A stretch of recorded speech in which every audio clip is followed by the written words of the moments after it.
ada padaku di surga. Selain Kau tiada yang lain yang ku ingini di bumi, yang ku ingini di bumi. Sekalipun dagingku dan hatiku habis lenyap, gunung batuku dan bagianku, tetaplah Allah selama-lamanya. Sekalipun dagingku dan hatiku habis lenyap, gunung batuku dan bagianku, tetaplah Allah selama-lamanya.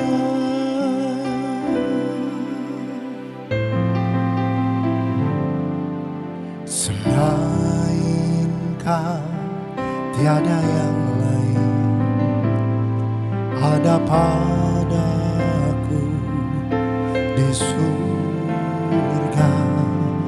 Selain Kau tiada yang lain yang ku ingini di bumi, yang ku ingini di bumi.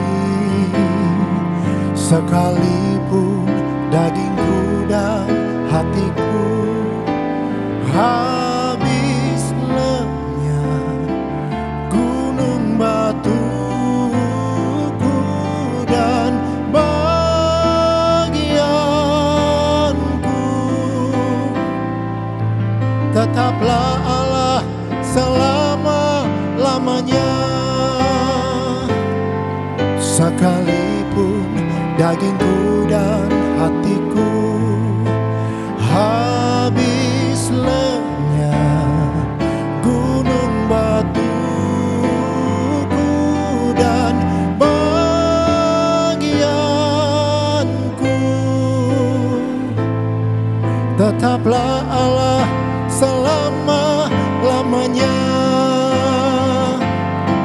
Sekalipun dagingku dan hatiku habis lenyap, gunung batuku dan bagianku,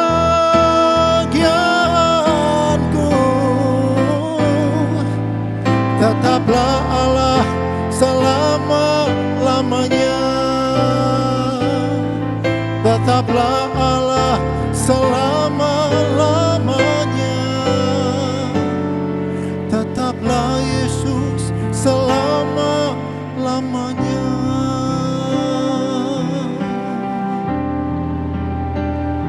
Tetaplah Engkau Tuhan dalam hidupku.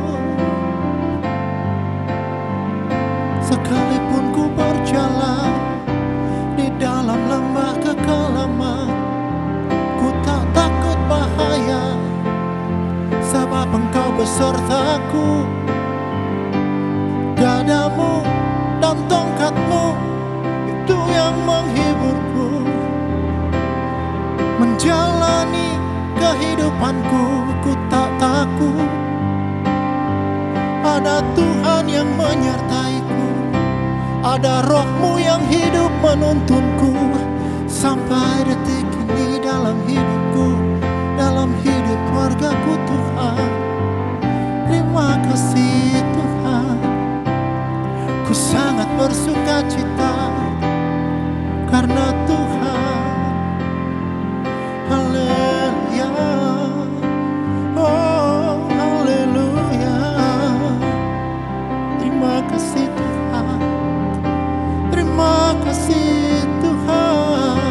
Oh, ku kagum hormat akan Engkau, ku kagum hormat akan Engkau.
Shalom saudara-saudara.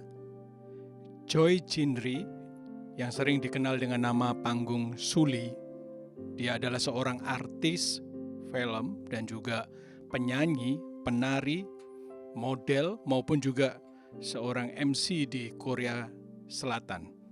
Dia begitu sangat multi talented. Namun pada waktu tanggal 14 Oktober 2019 ditemukan meninggal gantung diri oleh manajernya di rumahnya. Karena merasa so lonely, kesepian, dan merasakan depresi yang sangat berat. Dia sudah beberapa tahun dia mengalami panik dan fobia sosial karena komentar-komentar yang negatif dari netizen. Ada sederet 25 artis Korea yang juga memilih mengakhiri hidupnya dengan bunuh diri. Sedangkan di dunia barat ada juga artis yang kita kenal yaitu Whitney Houston dan juga Robin Williams. Artis yang terkenal yang juga mengalami hal yang serupa di mana mereka mengakhiri hidup mereka dengan bunuh diri. Di tengah semua pencapaian kesuksesan yang mereka miliki, ada yang missing, ada yang hilang dari kehidupan mereka. Mereka tidak puas dengan diri mereka sendiri. Mereka kecewa, mereka kesepian, mengalami depresi yang sangat berat, dan membenci kehidupan yang mereka jalani. Dan akhirnya mereka memutuskan memilih untuk bunuh diri. Satu hal yang pasti, karena mereka tidak puas dengan kehidupan yang mereka jalani sekarang. Dan tentunya mereka tidak bisa mengucap syukur dengan kehidupan yang mereka jalani.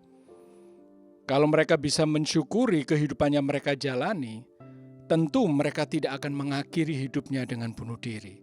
Karena ucapan syukur itu pasti akan selalu mengarahkan kita, selalu ada harapan di dalam Tuhan. Kita sebagai orang Kristen, senantiasa kita juga didorong untuk mengucap syukur. Mengucap syukur seharusnya bukan sesuatu yang dipaksakan, tetapi seharusnya itu sesuatu yang mengalir alamiah secara wajar dari hati dan dari kehidupan kita. Nah, bagaimana kita bisa mengucap syukur dengan tanpa merasa terpaksa? Yang pertama, kita perlu kenal Allah. Firman Tuhan mengatakan di dalam Yeremia 9 ayat 23-24. Beginilah firman Tuhan, janganlah orang bijaksana bermegah karena kebijaksanaannya. Janganlah orang kuat bermegah karena kekuatannya. Janganlah orang kaya bermegah karena kekayaannya. Tetapi siapa yang mau bermegah, baiklah bermegah karena yang berikut, yaitu bahwa ia memahami dan mengenal aku, bahwa akulah Tuhan yang menunjukkan kasih setia, keadilan dan kebenaran di bumi. Sungguh semuanya itu kusukai. Demikianlah firman Tuhan. Tadi kita sudah mendengarkan kisah yang real dari artis yang sukses dengan segala pencapaiannya. Kalau kita lihat mereka kaya, mereka cantik, tampan, glamor, mereka sukses, populer, dan sangat terkenal. Tetapi terbukti ada yang missing, ada yang hilang di dalam kehidupan mereka. Ada yang kosong di dalam hidup mereka meskipun mereka sukses. Meskipun mereka mencapai puncak dari semua kehidupan mereka. Dan kekosongan ini tidak dapat diisi dengan semua yang fana, yang sudah dunia tawarkan yang mereka miliki. Misalnya kesuksesan, ketenaran, kecantikan, ketampanan secara fisik. Pada akhirnya mereka cemas bahwa ketenaran mereka akan meredup dan akan muncul orang lain yang akan lebih sukses, lebih smart dan lebih cantik dan lebih tampan yang menggantikan mereka. Inilah yang kemudian menjadi ketakutan dan kecemasan mereka. Ternyata meskipun mereka sukses secara materi maupun secara fisik, ternyata diri mereka tidak pernah puas dan hidup mereka tidak pernah ada ketenangan. Ada depresi, kecemasan, kepanikan, sakit mental yang tidak terselesaikan di dalam kehidupan mereka. Di dalam Alkitab ada satu kisah yang menarik, yaitu Sakyus. Dia seorang Yahudi tulen, seorang yang sangat kaya raya, seorang kepala pemungut cukai. Bagi orang Yahudi, dia dianggap sebagai pengkhianat bangsa Israel.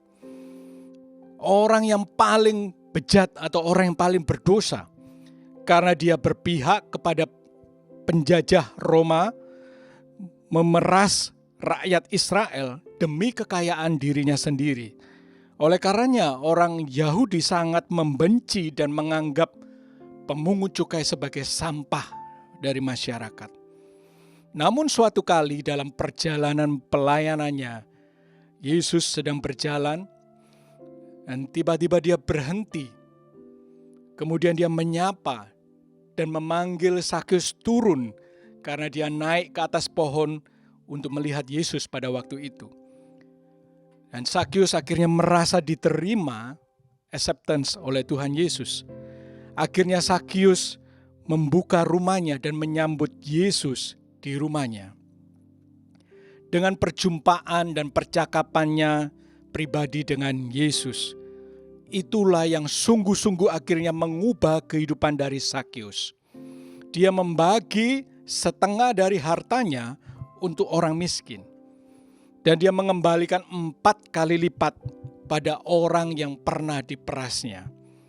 Dari pengalaman pribadinya dengan Tuhan Yesus, akhirnya keluar pengucapan syukur, sehingga dia akhirnya berbagi harta yang dia miliki dengan orang-orang miskin, bahkan kepada orang-orang yang pernah dia peras atau dia rugikan.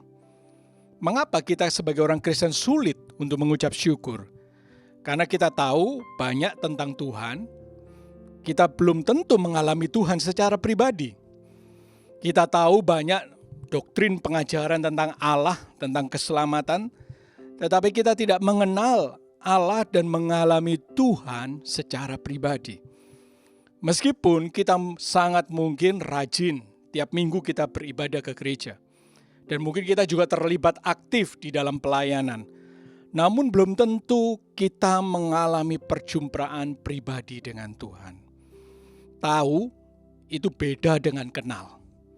Ngerti banyak, belum tentu kita punya relasi dan hubungan yang pribadi dengan Tuhan.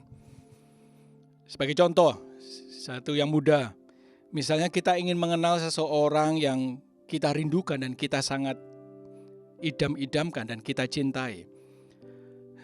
Tidak cukup kita hanya mengikuti setiap hari di sosmednya dan tahu banyak tentang kesehariannya di story dari Instagram atau Facebooknya, ataupun kita baca tentang biografi ataupun track recordnya dia. Kita tentu perlu bertemu secara langsung dengan orang yang ingin kita kenal dan kita ingin sayangi sebagai seorang pasangan. Kita kenalan, kita kemudian ngobrol, kita jalan bareng, hangout bersama, kita dating, kita kencan, dan menghabiskan banyak waktu berdua saja. Baru kita semakin kenal orang yang kita sayangi. Mungkin pacar kita ataupun istri ataupun suami kita. Demikian juga dengan Tuhan. Bapak, Ibu, dan saudara-saudara. Kita tidak bisa terburu-buru dan sambil lalu mengenal Tuhan. Tapi kita perlu menyediakan waktu pribadi yang khusus dengan Tuhan. Kita perlu saat teduh, kita perlu baca berulang-ulang firman Tuhan. Kita perlu merenungkannya, apa sih yang sebenarnya Tuhan ingin katakan secara pribadi dari firman Tuhan yang kita baca. Apa yang Tuhan ingin kita tinggalkan dari kesalahan-kesalahan yang kita buat. Apa yang Tuhan ingin kita lakukan dan kita taati dari firman yang Tuhan nyatakan kepada kita. Saat dengar khotbah firman Tuhan, kita mungkin perlu mendengarkannya berulang-ulang sampai kita menemukan apa pesan yang Tuhan ingin katakan kepada kita secara pribadi. Kita berdoa tidak dengan jemu-jemu dan setia menanti jawaban yang Tuhan berikan dari doa-doa kita. Dalam doa kita bukan hanya meminta dan memohon, tetapi kita juga belajar untuk mendengar suaranya. Di dalam hati dan dalam pikiran kita, lewat Roh Kudus yang bisa berbicara secara langsung, ataupun lewat orang lain yang berbicara kepada kita, ataupun lewat firman Tuhan yang kita baca dan renungkan, ataupun juga lewat setiap peristiwa dan keadaan yang Tuhan izinkan kita alami. Kita berdoa bahkan sampai kalau perlu kita berpuasa untuk belajar mengenal kehendak Tuhan dalam pergumulan pribadi kita, untuk keluarga kita, untuk studi kita, untuk pekerjaan dan panggilan kita. Dengan kita mengenal kehendak Tuhan, kita juga semakin mengenal pribadinya. Yang kedua, jangan bandingkan hidup kita dengan orang lain. Dalam Pengkhotbah 2 ayat 24-25 dikatakan, tidak ada yang lebih baik bagi manusia daripada makan dan minum dan bersenang-senang dalam jerih payahnya. Aku menyadari bahwa ini pun adalah dari tangan Allah. Karena siapa dapat makan dan merasakan kenikmatan di luar Dia? Kita sering melihat dan membandingkan diri kita dengan orang yang jauh di atas kita. Orang yang lebih kaya dari kita. Orang yang lebih cantik penampilannya dibanding kita. Ataupun orang yang lebih tampan dari kita. Orang yang kelihatan kehidupannya lebih beruntung daripada kita. Perawakannya lebih bagus secara fisik dibanding kita. Kita seringkali kenal sindrom rumput tetangga itu lebih hijau daripada rumah kita. Tadi sudah kita lihat bahwa sebenarnya sepanjang sejarah kehidupan manusia dengan segala pencapaian keberhasilannya, dan apa yang kita lihat dari kitab Pengkhotbah dan seluruh apa yang ada di dalam kitab Perjanjian Baru, manusia dengan segala puncak pencapaiannya sebenarnya hanya seperti usaha menjaring angin. Kita mungkin dulu di atas, namun seiring waktu kita akan meredup dan kita menuju ke titik terbawah dari kehidupan kita. Tanpa pengenalan akan Allah dan tanpa kemurahan dari Allah, maka semua kehidupan kita akan sia-sia dan kosong. So lonely. Kita akan tetap tidak akan pernah puas di bawah matahari ini. Kekosongan dan kegelisahan hidup kita tidak bisa diisi dengan semua yang fana, seperti materi, kesehatan, penampilan kita, kedudukan, bahkan pasangan kita. Tetapi hanya bisa diisi dengan satu pribadi saja, yaitu pribadi Allah yang kekal dan kerajaannya yang tidak tergoncangkan itu. Hanya di dalam Tuhan, kita bisa mengalami bahagia yang penuh dan asli dan yang sejati. Kita tidak perlu merasa panik dan iri dengan pencapaian orang lain. Karena Allah itu maha adil dan maha kasih kepada setiap orang, termasuk bahkan orang yang tidak mengenal Tuhan sekalipun. Mereka pun bisa berhasil ketika mereka bekerja keras. Allah mengizinkan kesulitan dan memberikan berkat melimpah dalam kehidupan kita masing-masing. Tiap orang punya perjuangan, punya pergumulan, dan punya takaran berkatnya masing-masing.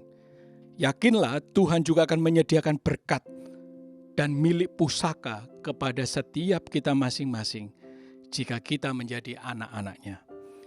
Cobalah kita sering tengok ke rumah duka, ke tempat pemakaman teman-teman atau sahabat-sahabat kita. Sering-seringlah datang, berkunjung ke rumah sakit, melihat orang yang terbaring lemah dan sakit. Seringlah datang ke panti asuhan dan panti jompo. Barulah kita sadar betapa sangat lemah dan terbatasnya kita. Dan betapa bersyukur kalau kita masih diberikan rahmat Tuhan untuk dapat hidup. Kita masih bisa bernafas, kita masih diberikan kesehatan, dan kita masih bisa bekerja. Masih bisa makan, minum, dan menikmati hidup dengan enak. Anak-anak masih bisa sekolah, meskipun kita mungkin secara penghasilan pas-pasan secara finansial sekalipun. Memang ibadah itu kalau disertai rasa cukup akan memberikan keuntungan yang besar. Sebab kita tidak membawa sesuatu apa-apa ke dalam dunia dan kita pun tidak akan membawa apa-apa keluar. Asal ada makanan dan pakaian cukuplah. Tetapi mereka yang ingin kaya terjatuh dalam pencobaan, ke dalam jerat, dan ke dalam berbagai-bagai nafsu yang hampa dan yang mencelakakan, yang menenggelamkan manusia ke dalam keruntuhan dan kebinasaan. 1 Timotius 6 ayat 6-9. Dari renungan ini kita menyimpulkan, mari, pertama kita mengucap syukur akan pengenalan akan Allah yang kekal itu. Allah yang menyelamatkan kita, Allah yang memelihara hidup kita, dan kita menjadi warga kerajaan Allah yang tidak tergoncangkan di dalam Tuhan Yesus. Pengenalan kita dengan Tuhan, kepuasan dan kebahagiaan kita di dalam Tuhan melebihi puncak keberhasilan kita, melebihi puncak kedudukan yang kita miliki di dunia ini, dan melebihi kekayaan yang kita miliki. Yang kedua, kita mengucap syukur karena Tuhan itu melimpahkan anugerah kepada kita untuk menikmati kehidupan ini dan kebahagiaan yang kita miliki di dunia ini sampai kita bertemu dengan Tuhan. Kita sepatutnya bersyukur dan mengelola semua berkat dan talenta yang Tuhan titipkan dalam hidup kita.